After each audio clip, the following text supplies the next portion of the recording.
ರಾಮದೇವರ ಬೆಟ್ಟ. ಹೆಸರೇ ಸೂಚಿಸುವಂತೆ ಶ್ರೀರಾಮಚಂದ್ರನ ಹೆಸರನ್ನ ಈ ರಾಮನಗರ ಪಟ್ಟಣಕ್ಕೆ ಇಡಲಾಗಿದೆ. ಪ್ರಕೃತಿ ಸೌಂದರ್ಯದ ಮಧ್ಯೆ ಇರುವ ಶ್ರೀರಾಮಗಿರಿ ಅಥವಾ ಶ್ರೀರಾಮದೇವರ ಬೆಟ್ಟವು ಶ್ರೀರಾಮಚಂದ್ರನಿಗೆ ಅರ್ಪಿತ ಪವಿತ್ರ ಗಿರಿ. ಬೆಂಗಳೂರು ಮೈಸೂರು ರಾಷ್ಟ್ರೀಯ ಹೆದ್ದಾರಿಯಲ್ಲಿ ಬೆಂಗಳೂರಿನಿಂದ 50 ಕಿಲೋಮೀಟರ್ ದೂರದಲ್ಲಿ ಈ ಸ್ಥಳ ಇದೆ. ಭಾರೀ ಕಲ್ಲು ಬಂಡೆಗಳ ಮಧ್ಯೆ ಬೆಟ್ಟದ ಮೇಲೆ ಇರುವ ಈ ಸಣ್ಣ ಮಂದಿರದಲ್ಲಿ ಅತಿ ಸುಂದರವಾದ ಶ್ರೀ ಪಟ್ಟಾಭಿರಾಮ ಮೂರ್ತಿ ನಮ್ಮ ಕಣ್ಮನ ಸೆಳೆಯುತ್ತದೆ.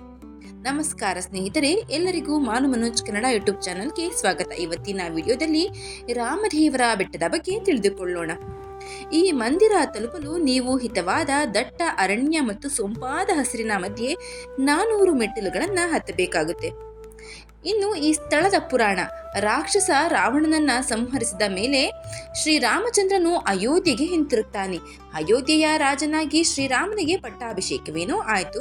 ಶ್ರೀರಾಮನ ಈ ವೈಭವ ಮತ್ತು ಸೌಂದರ್ಯದಿಂದ ಆಕರ್ಷಿತನಾದ ಸುಗ್ರೀವನಿಗೆ ಶ್ರೀರಾಮನನ್ನ ಈ ರಾಜನ ರೂಪದಲ್ಲೇ ಪೂಜಿಸಬೇಕು ಅಂತ ಅನ್ನಿಸ್ತು. ಆದ್ದರಿಂದ ಅವನು ಸಿಂಹಾಸನದ ಮೇಲೆ ಶ್ರೀರಾಮಚಂದ್ರ ವಿರಾಜಮಾನನಾಗಿರುವ, ಅವನ ಎಡತೊಡೆಯ ಮೇಲೆ ಸೀತಾಮಾತೆ ಆಸೀನಳಾಗಿರುವ ಮತ್ತು ಅವನ ಬಲಭಾಗದಲ್ಲಿ ಲಕ್ಷ್ಮಣ ಹನುಮಂತ ನಿಂತಿರುವ ಮೂರ್ತಿಯನ್ನ ಸಿದ್ಧಪಡಿಸಿಕೊಂಡ. ಅದನ್ನ ಪ್ರತಿಷ್ಠಾಪಿಸಿ ಪೂಜಿಸಲು ಕಿಷ್ಕಿಂಧೆಗೆ ಒಯ್ಯುತ್ತಿದ್ದ. ಅವನು ಈ ಸ್ಥಳವನ್ನ ತಲುಪಿದಾಗ ಅವನ ಮೇಲೆ ರಾಕ್ಷಸ ಸುಖಾಸುರ ಎಂಬಾತ ಆಕ್ರಮಣವನ್ನ ಮಾಡ್ತಾನೆ. ಆಗ ಅವನು ಮೂರ್ತಿಯನ್ನ ಒಂದು ಪಕ್ಕಕ್ಕೆ ಇಟ್ಟು ರಾಕ್ಷಸನೊಂದಿಗೆ ಹೋರಾಟ ಮಾಡ್ತಾನೆ. ತೀವ್ರ ಕಾದಾಟದ ನಂತರ ರಾಕ್ಷಸನನ್ನ ಸುಗ್ರೀವ ಸಂಹಾರ ಮಾಡ್ತಾನೆ. ಅನಂತರ ಅವನು ತನ್ನ ಪ್ರಯಾಣ ಮುಂದುವರಿಸಲು ಮೂರ್ತಿಯನ್ನ ಎತ್ತಿಕೊಳ್ಳಲು ಮುಂದಾದ. ಆದರೆ ಮೂರ್ತಿಯನ್ನ ಸ್ವಲ್ಪವೂ ಸರಿಸಲು ಅವನಿಂದ ಸಾಧ್ಯವಾಗಲಿಲ್ಲವಂತೆ.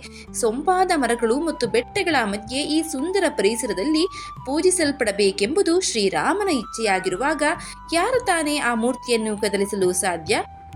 ಆಕಾಶವಾಣಿಯೊಂದು ಸುಗ್ರೀವನಿಗೆ ಇದೇ ರೀತಿ ಹೇಳಿತು. ಅದರಂತೆ ಸುಗ್ರೀವನು ಮೂರ್ತಿಯನ್ನ ಇಲ್ಲಿಯೇ ಪ್ರತಿಷ್ಠಾಪಿಸಿದನು. ಇಂದಿಗೂ ಇಲ್ಲಿ ಪೂಜೆ ನಡೆದುಕೊಂಡು ಬರ್ತಾ ಇದೆ ಎನ್ನುವುದು ಪೌರಾಣಿಕ ಇತಿಹಾಸ. ಇನ್ನು ಕಾಕಿಗಳ ರಾಜ ಕಾಕಾಸುರನಿಗೆ ಶಿಕ್ಷೆ. ಮತ್ತೊಂದು ಲೀಲೆಯನ್ನ ಈ ಒಂದು ಸ್ಥಳಕ್ಕೆ ಹೇಳಲಾಗುತ್ತದೆ. ವನವಾಸ ಕಾಲದಲ್ಲಿ ಶ್ರೀರಾಮಚಂದ್ರ ಮತ್ತು ಸೀತಾಮಾತೆ ಇಲ್ಲಿ ತಂಗಿದ್ದರು. ಅಂತಹ ಸಂದರ್ಭದಲ್ಲಿ ಒಂದು ದಿನ ಶ್ರೀರಾಮನು ಸೀತೆಯ ಮಡಿಲಲ್ಲಿ ತಲೆಯಿಟ್ಟು ವಿಶ್ರಾಂತಿ ತೆಗೆದುಕೊಳ್ಳುತ್ತಿದ್ದ ಸಂದರ್ಭ. ಆಗ ಕಾಗೆಗಳ ರಾಜ ಕಾಕಾಸುರನು ಸೀತಾದೇವಿಯ ಮೇಲೆ ಹಲ್ಲೆ ಮಾಡ್ತಾನೆ. ರಾಮನಿಗೆ ತೊಂದರೆಯಾಗಬಾರದೆಂದು ಅವಳು ನೋವನ್ನ ತಡೆದುಕೊಳ್ತಾಳೆ. ಆದರೆ ಅವಳ ದೇಹದಿಂದ ತೊಟ್ಟಿಕ್ಕಿದ ರಕ್ತವು ರಾಮನ ಮೇಲೆ ಬಿದ್ದು ಅವನು ಎಚ್ಚರಗೊಂಡ. ಸೀತೆಗೆ ಆದ ಗಾಯವನ್ನ ನೋಡಿ ಸಿಟ್ಟಾದ ರಾಮನು ದರ್ಬೆ ಹುಲ್ಲನ್ನ ಬಾಣವಾಗಿಸಿಕೊಂಡ. ದರ್ಬೆ ಕಡ್ಡಿಯನ್ನೇ ಬಾಣವನ್ನಾಗಿ ಮಾಡಿಕೊಂಡ ಶ್ರೀರಾಮ ಕಾಕಾಸುರನ ಮೇಲೆ ಪ್ರಯೋಗ ಮಾಡೇ ಬಿಟ್ಟ. ಈ ಬಾಣವು ಕಾಕಾಸುರನನ್ನ ಎಲ್ಲ ದಿಕ್ಕಿನಿತ್ತಲೂ ಅಡ್ಡಾಡಿಸಿಕೊಂಡು ಹೋಯಿತು. ಅವನು ಬ್ರಹ್ಮ ಮತ್ತು ಶಿವ ಸೇರಿದಂತೆ ದೇವತೆಗಳ ಮೊರೆ ಹೊಕ್ಕು ರಾಮನ ಈ ಶಿಕ್ಷೆಯಿಂದ ಕಾಪಾಡಿ ಎಂದು ಸಹಾಯವನ್ನ ಕೋರ್ತಾನೆ. ದೇವೋತ್ತಮ ಪರಮ ಪುರುಷನಾದ ಶ್ರೀರಾಮನ ಬಾಣವನ್ನ ತಡೆಯುವ ಶಕ್ತಿ ತಮಗಿಲ್ಲವೆಂದು ಅವರೆಲ್ಲ ಅವನ ಕೋರಿಕೆಯನ್ನ ತಿರಸ್ಕಾರ ಮಾಡ್ತಾರೆ. ಆದರೆ ರಾಮನ ಬಳಿಗೆ ಹೋಗಿ ಕ್ಷಮೆಯನ್ನ ಯಾಚಿಸಲು ಸಲಹೆಯನ್ನ ನೀಡ್ತಾರೆ. ಅನಂತರ ಕಾಕಾಸುರನು ದೇವತೆಗಳ ಸಲಹೆಯಂತೆ ರಾಮನ ಪಾದಗಳಿಗೆ ಎರಗಿ ಕ್ಷಮೆಯನ್ನ ಬೇಡ್ತಾನೆ. ದಯಾಶೀಲನಾದ ನಮ್ಮ ಶ್ರೀರಾಮನು ರಾಕ್ಷಸನನ್ನ ಕ್ಷಮಿಸ್ತಾನೆ. ಆದರೆ ಬಾಣವು ಏನನ್ನಾದರೂ ನಾಶಪಡಿಸಲೇಬೇಕಾಗಿರೋದ್ರಿಂದ ಏನನ್ನಾದರೂ ತ್ಯಾಗ ಮಾಡಲು ರಾಮ ಕಾಕಾಸುರನಿಗೆ ಸೂಚಿಸ್ತಾನೆ. ಆಗ ಕಾಕಾಸುರನು ತನ್ನ ಎಡಗಣ್ಣನ್ನು ತ್ಯಾಗ ಮಾಡಿ ಪ್ರಾಣವನ್ನ ಉಳಿಸಿಕೊಳ್ತಾನೆ. ಅಂದಿನಿಂದ ಕಾಗೆಗಳು ತಮ್ಮ ಎಡಗಣ್ಣಿನಿಂದ ನೋಡಲಾರವು ಎಂಬುದು ಪ್ರತೀತಿ. ಈ ಲೀಲೆ ಕಾರಣ ಇಲ್ಲಿ ಒಂದು ಕಾಗೆಯೂ ಸಹ ಕಾಣುವುದಿಲ್ಲ. ಇನ್ನು ಇಲ್ಲಿನ ಶ್ರೀರಾಮ ತೀರ್ಥ. ಗಿರಿಯ ಮೇಲಿನ ಶ್ರೀ ಪಟ್ಟಾಭಿರಾಮ ಮಂದಿರದ ಪಕ್ಕದಲ್ಲಿ ಶ್ರೀರಾಮ ತೀರ್ಥವಿದೆ. ಸೀತಾ ಮಾತೆಯ ಬಾಯಾರಿಕೆಗೆ ನೀರಿನ ಅಗತ್ಯವಿತ್ತು. ಆಗ ರಾಮನು ಬಾಣದಿಂದ ಈ ತೀರ್ಥವನ್ನ ಸೃಷ್ಟಿಸ್ತಾನೆ. ಈ ಪವಿತ್ರ ತೀರ್ಥವು ತನ್ನ ಮಿನುಗುವ ಮತ್ತು ಪ್ರಶಾಂತತೆಯಿಂದ ಅತ್ಯಂತ ಸುಂದರ. ಈ ತೀರ್ಥದ ನೀರು ಅತ್ಯಂತ ಸಿಹಿಯಾಗಿದ್ದು ಅತಿ ಸ್ವಚ್ಛವಾಗಿದೆ. ಆದುದರಿಂದ ಇದು ಕುಡಿಯಲು ಯೋಗ್ಯ. ಈ ತೀರ್ಥದ ಜಲವನ್ನ ದೇವರ ಪೂಜೆ ಮತ್ತು ನೈವೇದ್ಯಕ್ಕೆ ಬಳಸಲಾಗುತ್ತದೆ. ಈ ತೀರ್ಥದಲ್ಲಿ ನೀರು ಎಂದಿಗೂ ಬತ್ತಿ ಹೋಗದು ಮತ್ತು ಇದರ ಆಳ ಯಾರಿಗೂ ತಿಳಿದಿಲ್ಲ ಎಂದು ಹೇಳುತ್ತಾರೆ. ಇಷ್ಟೇ ಅಲ್ಲದೆ ಈ ಕ್ಷೇತ್ರ ಸಪ್ತ ಋಷಿಗಳ ತಪೋಭೂಮಿಯಾಗಿದೆ. ಈ ಪವಿತ್ರ ಗಿರಿಯ ಮೇಲೆ ಸಪ್ತ ಋಷಿಗಳು ತಪಸ್ಸನ್ನ ಮಾಡಿದ್ರು. ಅದರ ವೈಶಿಷ್ಟ್ಯವನ್ನ ಸಾರಲು ಎಂಬಂತೆ ಮಂದಿರದ ಎದುರುಗಡೆ 7 ಭಾರಿ ಬಂಡೆಗಳಿವೆ.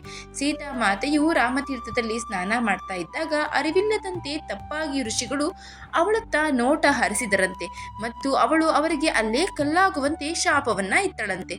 ಹೀಗೆಂದು ಹೇಳುತ್ತೆ ಇಲ್ಲಿನ ಸ್ಥಳ ಪುರಾಣ. ಇನ್ನು ರಾಮಗಿರಿಗೆ ಹೋಗುವುದಾದ್ರೂ ಹೇಗೆ? ಈ ಸ್ಥಳವನ್ನ ಮುಟ್ಟಲು ನೀವು ರಾಮನಗರದ ಗೌಸಿಯಾ ಎಂಜಿನಿಯರಿಂಗ್ ಕಾಲೇಜಿನ ನಂತರ ಮೊದಲು ಬಲಕ್ಕೆ ತಿರುಗಬೇಕು. ಇದು ವಾರಾಂತ್ಯದ ಅತಿ ಚಿಕ್ಕ ಮತ್ತು ಸುಂದರ ಯಾತ್ರೆ. ಮೆಜೆಸ್ಟಿಕ್ ಬಸ್ ನಿಲ್ದಾಣದಿಂದ ಅನೇಕ ಬಸ್ಸುಗಳಿವೆ. ಅಲ್ಪ ದರದಲ್ಲಿ ನೀವು ಪ್ರಸಾದ ಮಾಡಲು ಮೊದಲೇ ಸೂಚಿಸಬಹುದು. ದೇವಾಲಯದಲ್ಲಿ ದೇವಸ್ಥಾನವು ವಾರದ ದಿನಗಳಲ್ಲಿ ಬೆಳಗ್ಗೆ 9ರಿಂದ 12 ಗಂಟೆಯವರೆಗೆ ಮತ್ತು ಶನಿವಾರ ಮತ್ತು ಭಾನುವಾರಗಳಂದು ಬೆಳಗ್ಗೆ 9ರಿಂದ ಸಂಜೆ 6ವರೆಗೆ ತೆರೆದಿರುತ್ತದೆ. ಒಟ್ಟಾರೆಯಾಗಿ ಚಾರಣ ಪ್ರಿಯರನ್ನು ಕೈಬೀಸಿ ಕರೀತಾ ಇದೆ ಈ ರಾಮದೇವರ ಬೆಟ್ಟ. ಇಷ್ಟೇ ಅಲ್ಲದೆ ಪೌರಾಣಿಕವಾಗಿ ಇತಿಹಾಸವನ್ನ ಹೊಂದಿದ್ದು ಧಾರ್ಮಿಕ ಭಾವನೆಯುಳ್ಳ ಭಕ್ತಾದಿಗಳು ಕೂಡ ಈ ಕ್ಷೇತ್ರಕ್ಕೆ ಭೇಟಿ ನೀಡ್ತಾರೆ. ಒಟ್ಟಾರೆಯಾಗಿ ಒಂದು ದಿನದ ಪ್ರವಾಸಿ ಸ್ಥಳಕ್ಕೆ ಹೇಳಿ ಮಾಡಿಸಿದ ಜಾಗ ರಾಮದೇವರ ಬೆಟ್ಟ. ಸ್ನೇಹಿತರೆ, ಯಾರಾದರೂ ಈ ಕಡೆ ಬಂದರೆ ದಯವಿಟ್ಟು ಈ ಸ್ಥಳವನ್ನು ಭೇಟಿ ಕೊಟ್ಟು ನೋಡಿ. ಈ ಮಾಹಿತಿ ನಿಮಗೆ ಇಷ್ಟ ಆಗಿದ್ರೆ ದಯವಿಟ್ಟು ಶೇರ್ ಮಾಡಿ, ಲೈಕ್ ಮಾಡಿ. ವಿಡಿಯೋದ ಬಗ್ಗೆ ಏನನ್ನಿಸ್ತು ಅಂತ ಕಮೆಂಟ್ ಬಾಕ್ಸ್ನಲ್ಲಿ ತಿಳಿಸಿ. ಚಾನಲ್ನ ಸಬ್ಸ್ಕ್ರೈಬ್ ಮಾಡ್ಕೊಂಡೆ ನೋಡ್ತಾ ಇದ್ರೆ ದಯವಿಟ್ಟು ಸಬ್ಸ್ಕ್ರೈಬ್ ಮಾಡ್ಕೊಂಡು ನೋಡಿ.